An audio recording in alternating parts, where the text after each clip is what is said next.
বরাকের বেহাল রাস্তাঘাটের সংস্কার ও মহাসড়কের কাজ দ্রুত সম্পন্ন করা, বিকল্প রেল যোগাযোগ সহ জলপথে 4টি বন্দর নির্মাণের দাবিতে গত 7ই ফেব্রুয়ারি কেন্দ্রীয় সরকারের হাতে একটি স্মারকলিপি তুলে দিল আকসার উচ্চস্তরীয় এক প্রতিনিধি দল।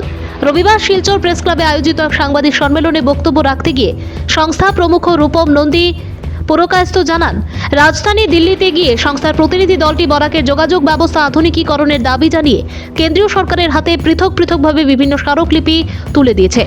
এদিন রেলমন্ত্রী অশ্বিনী বৈষ্ণবের সঙ্গে সাক্ষাৎ করে শিলচর চন্দ্রনাথপুর লঙ্কা হয়ে রাজধানী দিসপুর যাওয়ার একটি বিকল্প সড়ক নির্মাণের কথা তুলে ধরেছেন তারা। এছাড়া শিলচর থেকে মহিষাসন হয়ে বাংলাদেশ পর্যন্ত রেল যোগাযোগের কথাও স্মারকলিপিতে উল্লেখ করেছেন তারা। আগামী জুন মাসের মধ্যে সার্ভে রিপোর্ট জমা দেওয়ার নির্দেশ দিয়ে কেন্দ্রীয় রেল মন্ত্রক বরাকের রেল যোগাযোগের সমস্যা নিরসনে এগিয়ে আসার আকসার গোটা টিম আপ্লুত বলে জানিয়েছেন তিনি।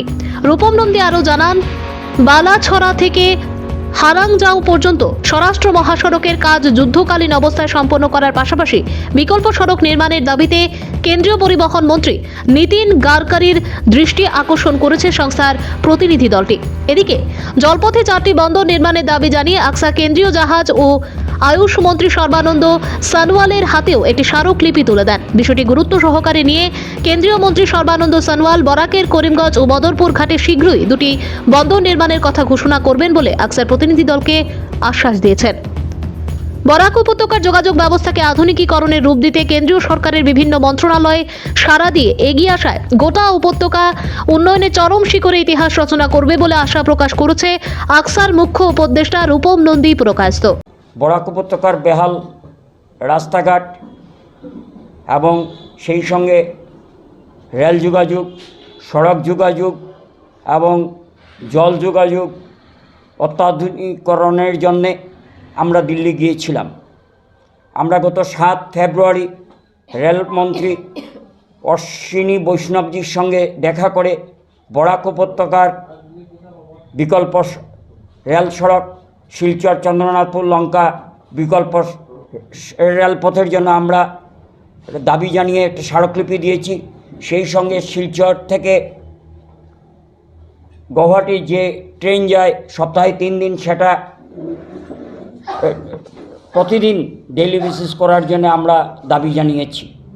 শিলচর থেকে ধর্মনগর প্রতিদিন ট্রেন চালুর জন্য আমরা দাবি জানিয়েছি এবং শিলচর থেকে মহিষাসনে বাংলাদেশ ট্রেন চলাচলের জন্যে আমরা আমাদের স্মারকপত্রে উল্লেখ করেছি এবং রেলমন্ত্রী আমাদের দাবির প্রতি যৌক্তিকতা স্বীকার করে নিয়েছেন এবং যে সার্ভে হয়েছিল সেই সার্ভের রিপোর্ট জুনের মধ্যে সাবমিট করার জন্য উনি তার মন্ত্রককে নির্দেশ দিয়েছেন।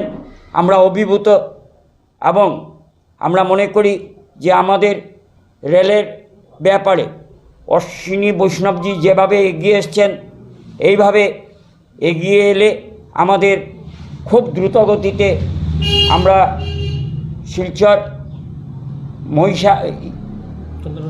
শিলচর চন্দ্রনাথপুর লঙ্কা রেল সড়ক বিকল্প রেল সড়ক বাস্তবায়নে কোনো অসুবিধা হবে না। আমরা অপর মন্ত্রী জাহাজ এবং পোর্ট সেই সঙ্গে আয়ুষ মন্ত্রী সর্বানন্দ সোনোয়াল মহাশয়কে আমরা স্মারকলিপি দিয়ে 4টা বন্দর যাতে হয় তার দাবি জানিয়েছিলাম। তার উত্তরে উনি আমাদেরকে বলেছেন করিমগঞ্জ এবং বদরপুর ঘাটে বন্দর খুব শীঘ্রই ঘোষণা করা হবে এবং আমরা সেই সঙ্গে বিকল্প সড়ক মহাসড়কের নীতিন গাডকারিজিকে উদ্দেশ্য করে 12 তারিখে স্মারকলিপি দিয়েছি। সেই স্মারকপত্রে স্পষ্টভাবে আমরা বলেছি ভারতবর্ষের তদানীন্তন প্রধানমন্ত্রী অটল বিহারী বাজপেয়ীর স্বপ্ন ছিল শিলচর সৌরাষ্ট্র মহাসড়ক এবং এই মহাসড়কের অংশ বালাছড়া থেকে হারেঙ্গাজাও যে অংশ এখনও ধীর লয়ে কাজ চলছে, এটা খুব যুদ্ধকালীন তৎপরতায় আমরা সেই অংশের কাজ আমরা দাবি করছি।